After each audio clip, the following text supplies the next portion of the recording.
a little bit about Churban and the opposite of Churban. As we'll see, there is a fascinating Brisker Rav. The Grizz, you have it in source number 1. The Brisker Rav, it's quoted in the Lekach Tov, which is a great modern compilation of many of the Bali Musar. So he points out that we know we have 13 Animamins, and only one of the Animamins gets an Afal Pi. Only one of the Animamins gets an Afal Pi. I believe, and even though it's challenging, and even though I still believe.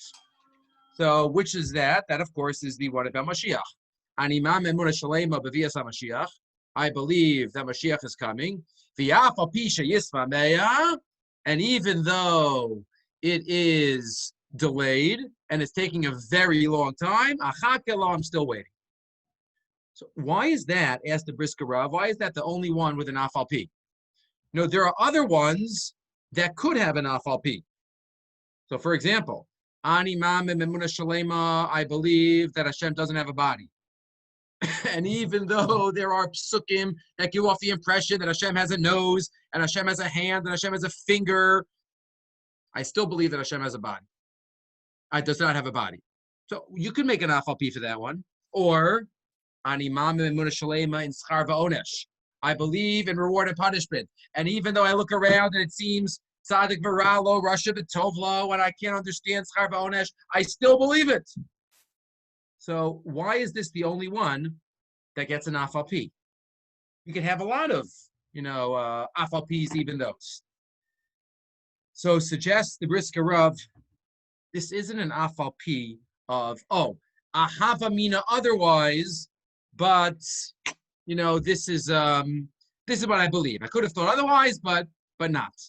No, says the Brisker Rav, it's a second stage of the Animamin. There's two aspects of the Animamin, of Mashiach. Animamin, Mashiach, I have to believe in it. I have to know in my mind that it's going to happen. And then number 2, I have to hope for it every second. And I have to yearn for it. That's the afal pi line. It's not just the havamina. The afal pi she'ispameya achakelo. That's the emphasis. Achakelo b'chol yom sheyavo. I will wait. Look in the middle of source number 1. Aval ha'emes she'ein kan kal kushi b'teretz. It's not a question and an answer. Ella, and again, those who are just writing, you have the sources. We just sent them out to the group. If you can't look at it and write at the same time, it's fine. I'll read it. Ella shemuvuarim kan shnei ha'inyanim shenakad Rambam b'halacha hamisutetes barosh ma'amarenu b'dvar mevuar shelo daila hamin bo bilvad. It's not just about believing. Ella shemuchuyavim lios b'bechinas mechake libiaso. We have to hope. We have to yearn. Klomer lahamin sheyachol lavo b'chol rega mamish. Any second. Umemela b'chakim libiaso b'chol rega mamish. Every second. And that's why it says b'chol yom, right? Not just b'chol yom. He says on the bottom, b'chol yom ela b'chol hayom. Ki lishuascha kivinu kol hayom. All of the day. Meaning, even if it didn't come earlier in the day, I'm waiting for it towards the end of the day. That has to be part of who we are. Again, especially this time of year, we have to at least try. We all have kavana, I think, extra kavana in certain brachas these days. Probably Rafa'inu, I hope. We're having extra kavana in. Maybe Baruch Aleinu, people's parnasa has been affected. Last Thursday, I went up north with my family for a day. So we met a tour guide, and he was just telling us, understand the effect of, obviously we know, but obviously tour guiding is shot. Nobody's nobody. But there are all these businesses that are connected to Birthright. These stores and these business, and it's nothing. You can imagine the ripple effect of so many different things. So Baruch Aleinu, we have kavana. But at least this week, let's try to have a little extra kavana in Kabeh Shofar Gadol, L'Cheruseinu, Hashiva Shofteinu, L'Yushalayim Yircha, Es Semach David, to think about it, to realize the loss, and to be able to daven that it comes every second. So let's talk a little bit about what we lost, so we'll be able to know what we want to get back and what we're davening for. Okay, 3 questions. It's always good to start off with 3 questions. One of my classes in my Jewish education masters in Israeli. Threes are always good. It's not too much that people can't remember, but it's not too little. We just have 1 question. So threes. Threes are always good. I like threes.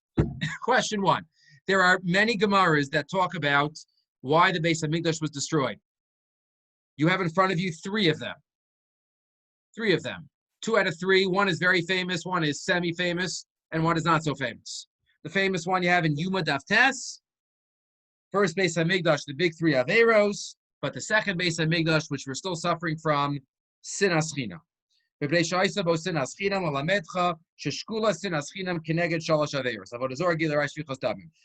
the Beis Hamikdash was destroyed because of Sinas Chinam.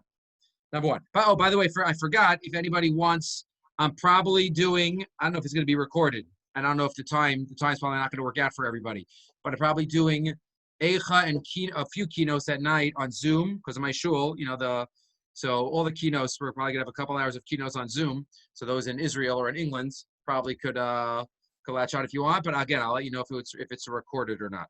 But all of my notes are in camp. That's the problem.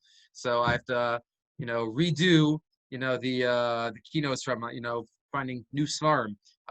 But anyway, there are some people that bury their keynotes every year. Like, I'm not going to need this next year. We're talking about, hoping Mashiach's coming every day. What, you're going to put away your keynotes back on the shelf next to your machzor for Rosh Hashanah? What kind of emunah is that?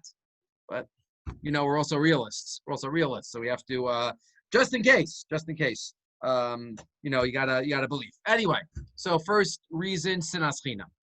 Second Gemara. Gemara tells us in Nidarim Pei Aleph. Amar of Yudam Arav. My dechsiv mi ha'ishachacham b'yamin ezos. Who can understand this based on a pasuk in Yirmiyahu? HaKadosh Baruch Hu says, why was the Beis Hamikdash destroyed? Lo shamu b'koli, lo hilchu ba. Amar of Yudam Arav. She'ein mevarchin b'Torah tchila. They didn't say Birchas HaTorah. Yeah, very famous. Not as famous as the first one, but famous question. What does that mean? They learned Torah. They didn't say Birchas HaTorah. They weren't interested in making the bracha. What's so hard about saying Birchas HaTorah? Question 2. Number 2. Number 3. Third Gemara, Bamitzia Daf Lamed, says the Gemara Rabbi Yochanan. Why was the Beis Hamikdash destroyed? Because people didn't go Lefnim Mishuras Hadin. They just went letter of the law. Danu din Torah. They didn't give an inch. That was why the Beis Hamikdash was destroyed. So first of all, how can it be 3 different reasons? Sinas Chinam, Lo Mavarchin, and Danu din Torah. Is there any way that we could connect these 3 Gemaras, these 3 ideas, in some unified way to try to come up with a approach to the Churban bias? That's all question 1. Question 2. Gemara tells us in Sanhedrin, Sadivav. This has not been done yet in famous Gemaras. Hashem, hopefully one day. Says the Gemara Sadivav, Adlik Beinura, when Titus put fire to the Beis Hamikdash, he lit it on fire. Adlik Beinura, that's the Gemara. Gava Hechla, Darchu Ba Min Shmaya. Right, he felt very good about himself, and Kazicha Daite, and he's like, hey, look at me. I'm destroying God's house. Nafka Baskal Ba'amrale, a Baskal goes out and says, hey, Titus, you think you're so great? Ama Ketila Katlas. You've killed an already dead nation. You think you killed them. They were dead before you came in. You killed a dead nation. Hechla Kalya Kalis. You burnt a burnt building. Meaning it was already earmarked to be burned. You didn't do anything, Titus. Those 2 are okay. Third phrase, Kimcha Tchina Tchinas. You ground up already ground flour. Kimcha Tchina Tchinas. As in the word Tchina, ground up. Used as a dip. But question, we understand the first 2 phrases because that's like literal. You killed a dead nation. You burned a burned house. Okay. What's the grain? What is that helping me, my understanding? Ground up flour, you ground up. What does that add? Number two. So number one, how do you put together all the reasons for the Churban?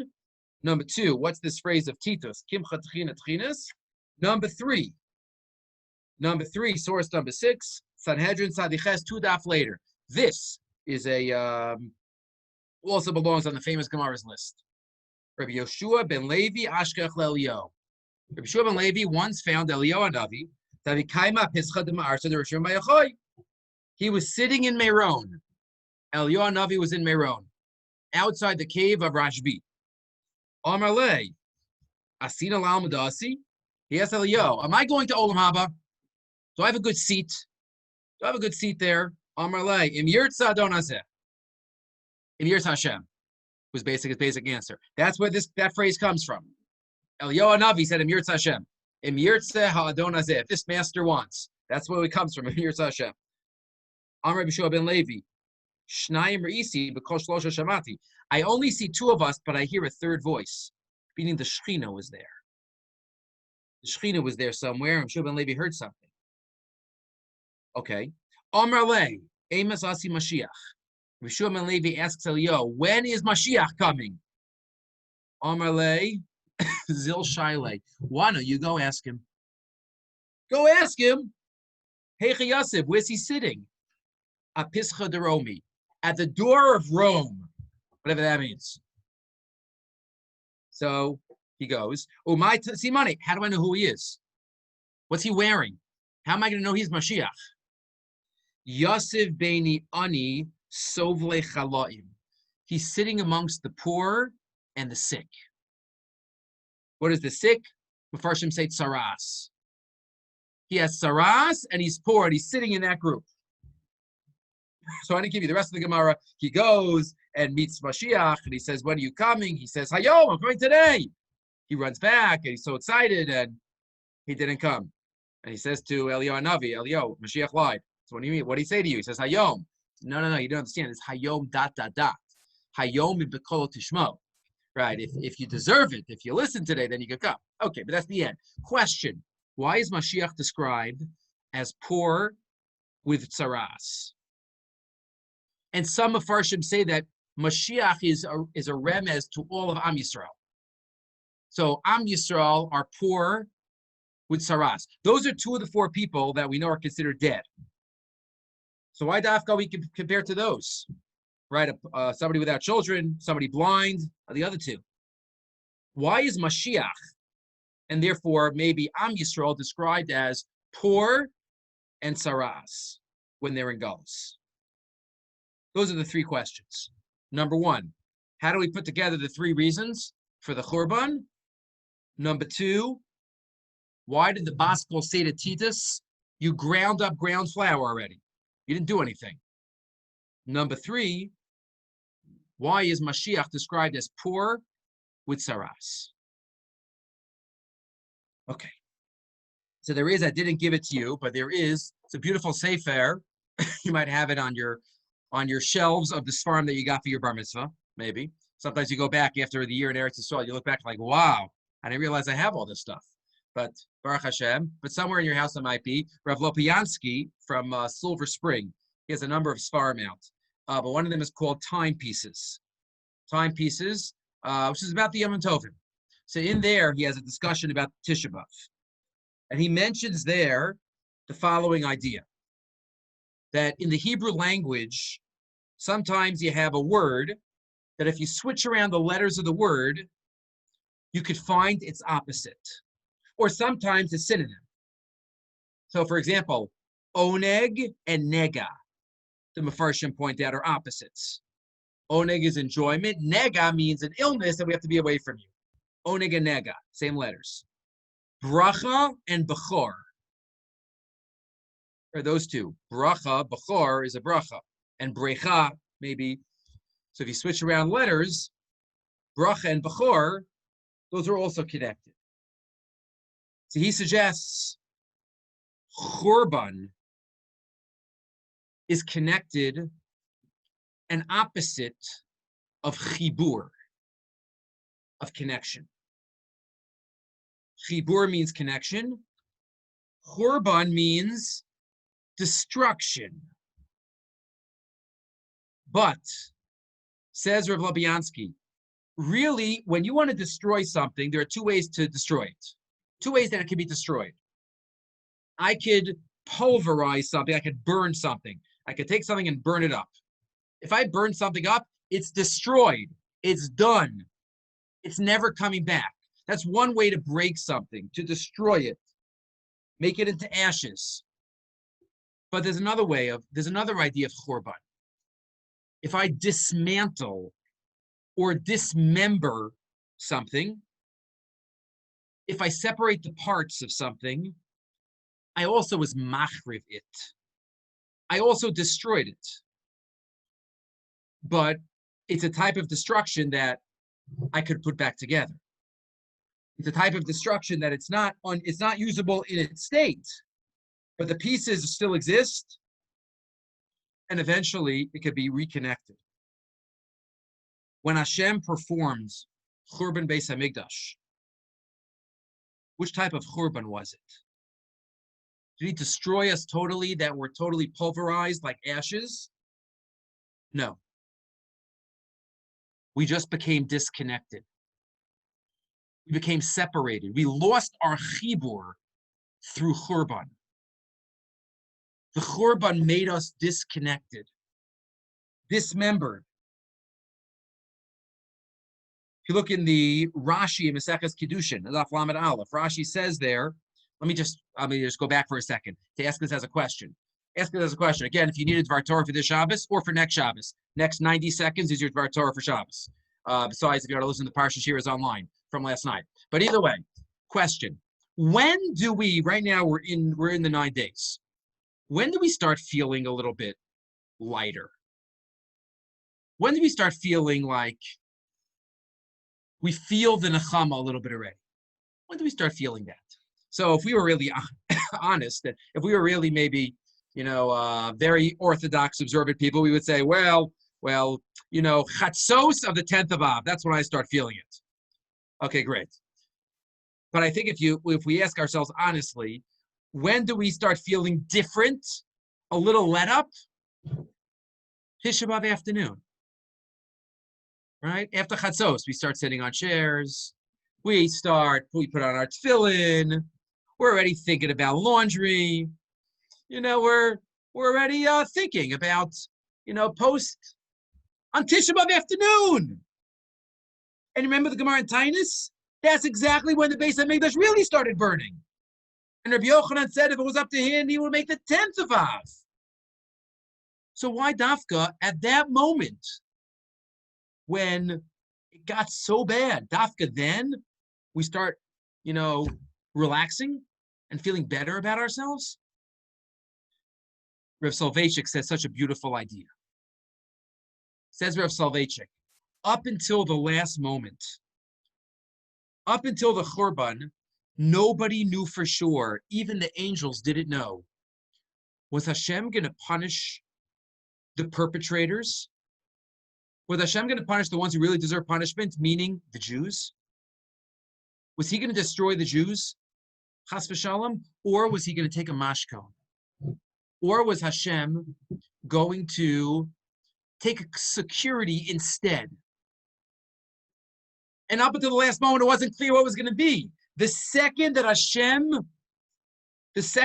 Titus put his fire to the Beis Hamikdash and the building started burning, ironically, what did that show? Hashem loves us. Hashem will never let us go.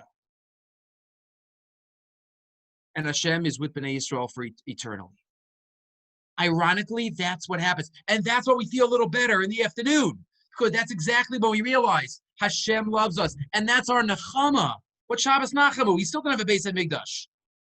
We're still missing. The answer is, but we have a Kadosh Baruch Hu, and Hashem will never desert us. And Hashem will never destroy us. But to say it a little differently, to use Rabbi Lopiansky's words, you know what happened at that moment? Hashem decided, what type of Churban is this going to be? Not Churban type 1. Churban type 2. Not the destruction pulverizing, but the separation. The dismemberment. That's the type of churban it's going to be. Oh, I'm going to separate the Jews. And separation is different because that means there's going to come a time when they can come back together. Right? Think back to the first galus in history. What was the first galus in history? Very, very early on, Cain. Cain was sent into galus. Navanud, the wanderer, totally separated, not connected. That's what Hashem did. And that's what a churban is, separation. The Gemara tells us in Maseches Brachos, if somebody is mesameach chasen bekala, it's ki'ilu they built up echad micharvos Yerushalayim. As if they built up one of the churvas, one of the broken, burned houses. What's the connection between dancing at a wedding and building up echad micharvos Yerushalayim? If you think about it, the wedding is a celebration of the ultimate chibur. A wedding celebrates connection. The ultimate connection between a husband and a wife, a man and a woman. If we celebrate that chibur, so that's ki'ilu, you built up one of the churvos, because that's the ultimate chibur with Asa HaKadosh Baruch Hu, as we'll see. Because that's what happened. Churban was separation. When we dance at a wedding, we're celebrating togetherness and connection. What did the Baskol tell Titus? Titus, you burned up a house already burned. You ground up flour already ground. What does that mean? Beautiful. This is Rav Lubyansky. Titus, you think you destroyed them, pulverized them. You think you destroyed Churban type 1? No. What's flour? Flour means you took wheat, you ground it up into flour, right, which is now separated pieces, but you're going to make it into a dough. Titus, you just ground it into flour. It's separation. It's not destruction. And that's very different. And that's why Mashiach is poor and with saras. Because those two, if we think about the four people who are compared to mace, two of them are because they're separated from something. Right? One makes an ani chashav k'mace. He's separated from assets. He's separated. He has churban. He's separated from connecting to money. Mitzora sits outside the machane. He's disconnected to the Am. Those two describe Am Yisrael and Galus. They're disconnected. And that's why Mashiach is described like that. So we've defined churban. Churban means disconnected, separated. But let me ask you, what did we become disconnected from? What are we separated from? Churban means, right, we're like the ground up flour. What were we separated from? The Gemara tells us in Baba Kama Daf Lamed. I quote this Gemara often because, again, it's the threes, and there's a great classic marsha on it. The Gemara says in Baba Kama Daf Lamed, back pocket, Amar of Yehuda, Haimad Debaylam Evi Chasida, whoever wants to be pious should involve himself in one of three things. First opinion, L'kayim Mili did Azikin, to be involved in interpersonal, nezek, laws of nezek. Number two, Mili de Avos, Pirkei Avos. V'amrila Mili de Brachos. Third, Brachos. What are these three opinions? Nezek, Pirkei Avos, Brachos, has the Marsha. Three areas of our life. Ben Adam Lamakom, Ben Adam Lachavero, Ben Adam La'atzmo. If we want to be a chassid, we should be osek in Mili de Nezikin, Ben Adam Lachavero. Mili de Brachos, Ben Adam La'makom. Mili de Avos, Pirkei Avos, working on our own spiritual, religious personality. Ben Adam la'atzmo. Maybe what we became separated from Churban was we lost the connection in these three areas. In these three areas, we lost our connection to Hashem. We lost our connection to each other. We lost our connection to ourselves. And now let's return to the three Gemaras about the Churban. All right, what's the first Gemara? Let's start with the Gemara Nedarim. Shlo berchu b'Torah tchila. We didn't say berchas Torah. What does that mean? A lot has been written on it, but I just gave you the Ran. The Ran quotes Rabbi Yonah. Torah was not chashiv in their eyes to make a bracha on it. They learned, but they didn't realize that Torah connects them to Hashem. They didn't realize the impact that Torah could have. Shlo berchu b'Torah tchila. The Jews, we of that time, didn't connect to Hashem. We started the disconnect. You know what Hashem says? Okay, I'll finish the job for you. Churban. Once we started the disconnect, Hashem finished the job. But we lost the connection to Him.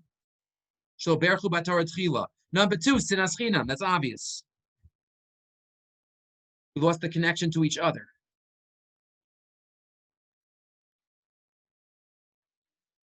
What about the third one? Shelo danu din, that they were dan din Torah. They didn't give an inch. They didn't do lefnim mishuras hadin. What is that about? The Gemara tells us in Yavamis, there are three simanim of every Jew. Rachmanim, Baishanim, Gom lechasadim. We're kind, we're meek, right? We're compassionate. We look at each other like one. Naturally, a Jew is a rachman to each other. Naturally, we'll give a little bit to our friend. When we've done din Torah, when we didn't give an inch, then we weren't being true to ourselves. We weren't being true to ourselves, to who a Jew is. It's a great story that one saw. There was a man in one of the camps in the Shoah that every night, in the middle of the night, he saw one of his barrack mates get up in the middle of the night, reach under the bed, pull out some type of uniform, put it on, button up his uniform, look into the, look out, give a salute, and then quickly take off his uniform and run back into bed. And he thought he was dreaming. He was dreaming. One night, the third night, he realized this is for real. So he says, "Hey, you." He says, "What?" "I didn't know anybody was awake." He says, "What are you doing?" He says, "Nothing." He says, "No, tell me, what are you doing?" He says, "Before the war, I was a general in the Polish army. I had a lot of honor and respect. In this place, they don't let you be who you are and you forget who you are. I don't want to forget who I am. So every night I put on my uniform and I salute. So I remember who I am. At this time of year, maybe we've forgotten who we are. If we can't give an inch to each other, so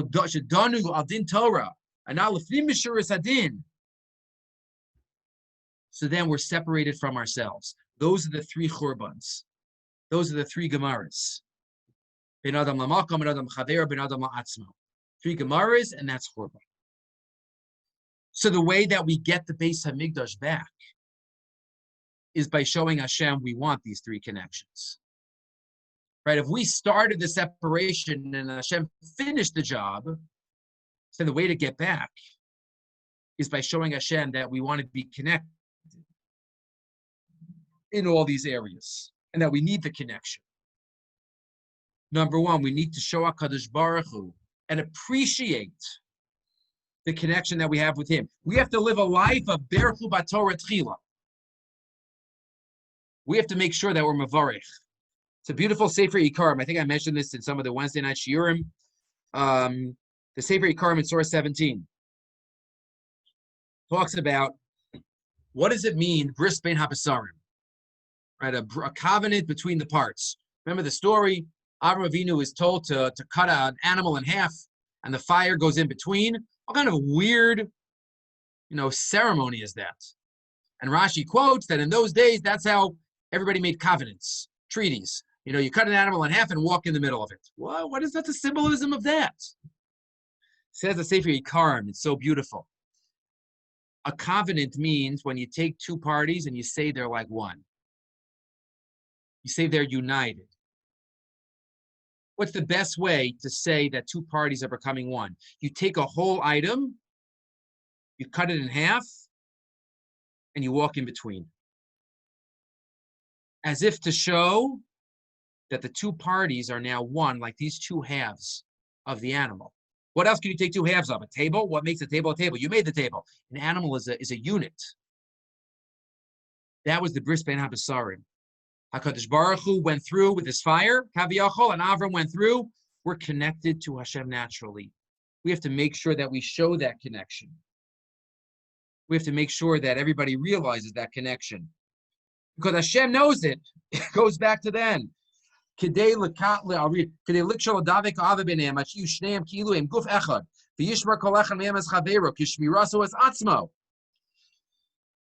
that was bris ben habasarim. And it goes all the way back then, and we have to make sure we realize.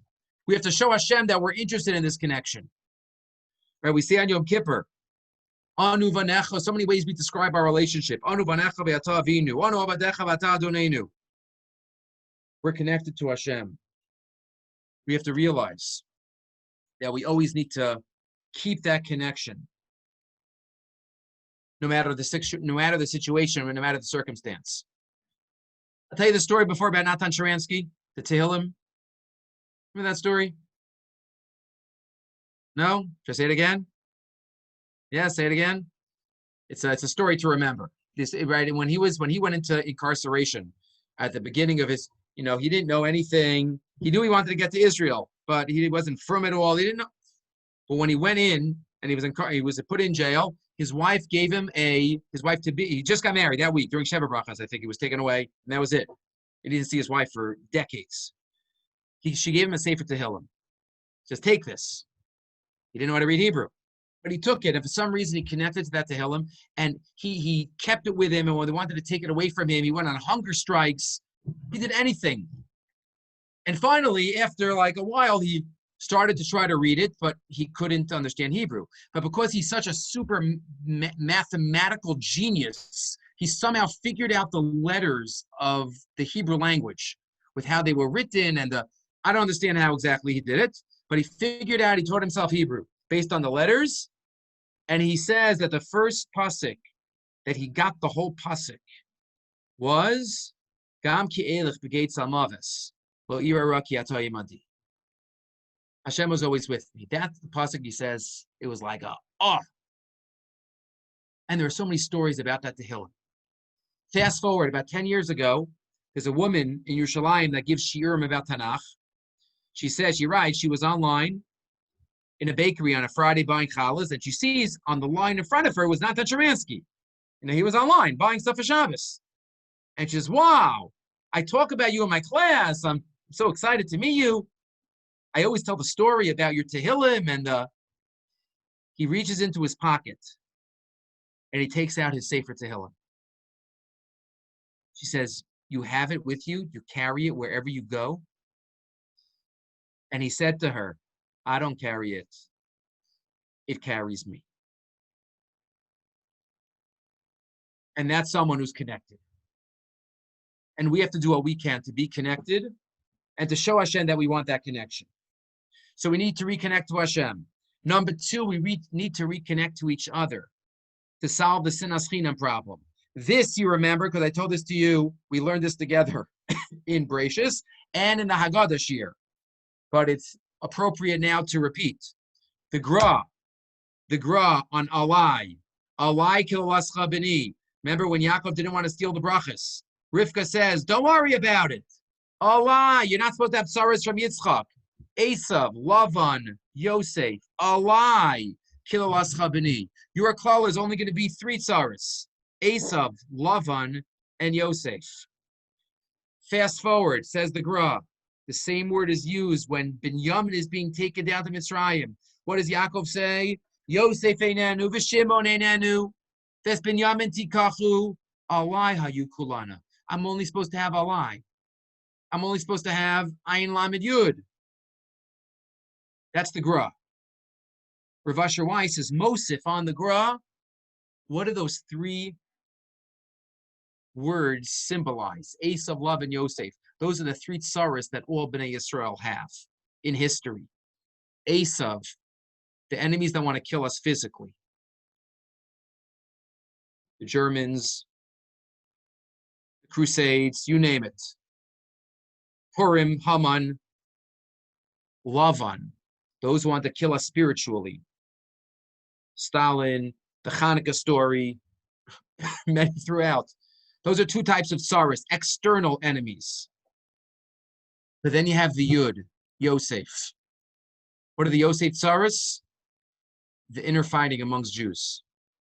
The sinas chinam that we do to each other. And that's the most painful, because that's the one that we control, and we still haven't figured out how to solve it.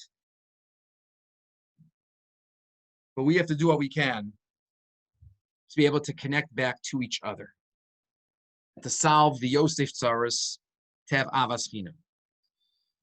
So we have to come back to HaKadosh Baruch Hu. Baruch Hu b'Torah tchila. We have to come back to each other. And finally, we have to reconnect to ourselves. We have to reconnect and go to the root of who we are. Remember the Rabbi Tzadok? This we've learned before. Kishem shetzarech adam lahamin b'Hashem yisparach. Just like there's a mitzvah to believe in Hashem, there's a mitzvah to believe in yourself. Kach tzarech achar kach lahamin ba'atzmo. Ratzeh lomar sheish l'Hashem yisparach isak imo v'she'ena pol batal shmin laila. Hashem believes in us. Hashem knows that we could do it. But we just have to figure out and connect to that potential that we have inside of us. Another amazing story. This is from a shir I gave last year, so I put a bunch of stories in. One more. Rav Weinrib. You know the Rav Weinrib story? It's the with the Lubavitcher Rebbe. So Rav Weinrib, but Hirsch Weinrib is a big psychologist and rabbi, and he works for the OU, and he works for a lot of different, he had a big shul in Baltimore for many years. And anyway, when he was a young psychology student, and he got smicha also, he wasn't sure what to do. He lived in Baltimore. He wasn't sure whether to go into psychology full-time or become a rabbi. He wasn't sure. So he had a friend who was Chabad. So his friend said, why don't you call the Rebbe? He's like, I've never spoken to the Rebbe in my life. I don't know who the... He's like, call the Rebbe. The Rebbe always has good advice. He says, okay. So he called the Rebbe. I did that in those days. So he called the Rebbe, and the Rebbe, Rabbi Weinberg tells the story that the Rebbe's secretary answered. And he was speaking to the secretary in Yiddish. He said, I have a question for the Rebbe. So he says, yeah, what's your question? He says, yeah, I'm in psychology. I'm not sure if I should go into the rabbinate or not. So he hears this he says, and who is this? He says, a Yid from Baltimore. A Yid from Baltimore. A Jew from Baltimore. That's it. That's what he told him. I'm not sure what to do. So he hears the secretary tell the Rebbe, there's a Yid from Baltimore that's calling, that wants to know. He's a psychology and the rabbinate. He wants to know, what to do. So he hears the Rebbe say in Yiddish, tell him that there's a Jew in Baltimore named Weinrib, and he should try to find him and talk to him. So the secretary says to Rabbi Weinrib, he says that there's somebody in Baltimore named Weinrib that you should talk to. So he says to the secretary, Ich bin Weinrib. He says, what just happened? He says, I'm Weinrib. What's the Rebbe talking about? How did the Rebbe know that? And the secretary then was shocked. Like, he knew he didn't say his name. He says, Ich bin Weinrib. So here's the secretary tell the Rebbe, Zu is Weinrib. Weinrib's on the phone. See, here's the Rebbe tell him, so maybe he should spend more time talking to himself. Maybe he should spend more time talking to himself and trying to figure out the right answer. Because we have to connect to ourselves to bring back, to break the churban into chibur. And we can do it. We have to come back to HaKadosh Baruch Hu. We have to come back to each other. And we have to come back to ourselves. So just to sum up, the Churban was breaking, but it wasn't pulverizing. It was Churban type 2. It wasn't destroying, it was separating. We've been separated, we need to connect back. Connect back to ourselves, connect back to each other, connect back to HaKadosh Baruch Hu. Those are the three Gemaras to get reconnected. And the Brisker Rav says we have to make sure we do that and believe in that and hope for that every day. And just to end with one cool thought, I forgot who says it, but if you look in Shemona Esrei, every bracha ends off with something, a summary declaring something about Hashem. You are the Goel. You are the Rofe. Baruch Aleinu, right? Everything is about Hashem. The last one is talking about what Hashem does, except for one. Built it. David. I'm sorry, that's a different shot.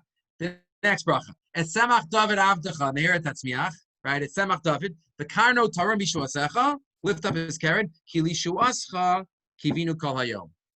Because you're Yeshua, we hope for every day. Why are we talking about us? Just say Hashem should bring the Yeshua. Why do we focus on ki lishuascha kivinu kol hayom? So someone explained. Maybe Rav Aaron Soloveitchik, I don't remember. Because the Yeshua of Hashem is not totally on Hashem. It's totally on us. It's totally how much kivinu we have. The Lishuascha is going to come when we have kivinu. And that's why, I should have asked this as a question, we have Dalil Lashonos of Geula. Fotzesi b'yitzalti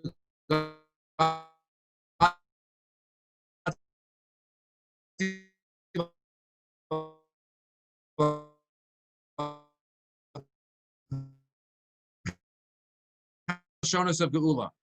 Why isn't there a fifth? V'hoshati.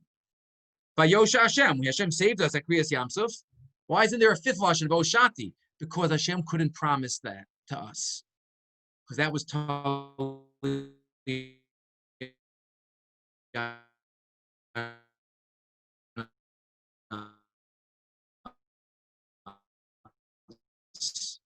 If we have the key is looking towards is to see how much we have kivinu.